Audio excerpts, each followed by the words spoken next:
Kimberly Foss. I am the president and founder of Imperium Wealth Management. We're located in California and New York.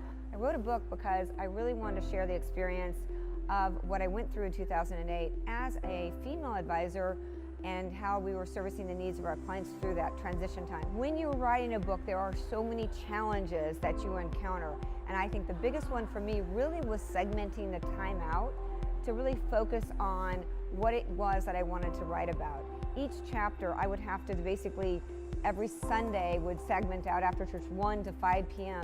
to contribute to each chapter that I was writing about so that I could focus and my true voice and my passion would come through in that time. You know, when writing a book, you can always, have a ghostwriter. I actually wrote the book mostly myself.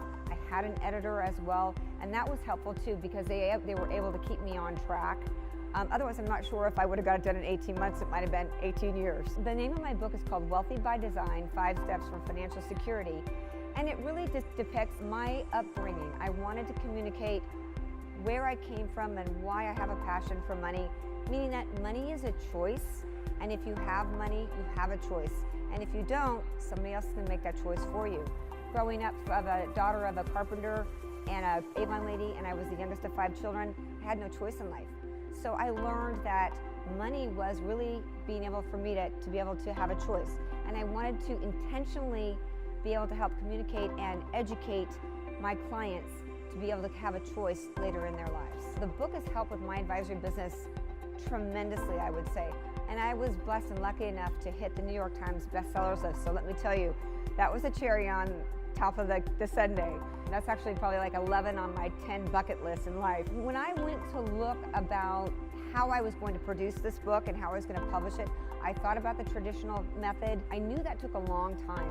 I also thought about self-publishing. I didn't think I was disciplined enough to do self-publishing. So I interviewed a friend of mine who actually used Greenleaf, which is kind of a hybrid. Actually hired them on to basically help me with the production of my book. I think when an advisor wants to write a book or you have that inclination to write a book, by the way, was probably one of the hardest things next to childbirth that I did, but is that you think about what it is you want to communicate, what's the audience you want to communicate to, and what it is that you want to communicate about.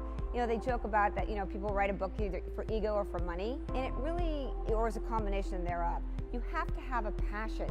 What is it that you're passionate about that you can communicate, and then also identify what that audience is.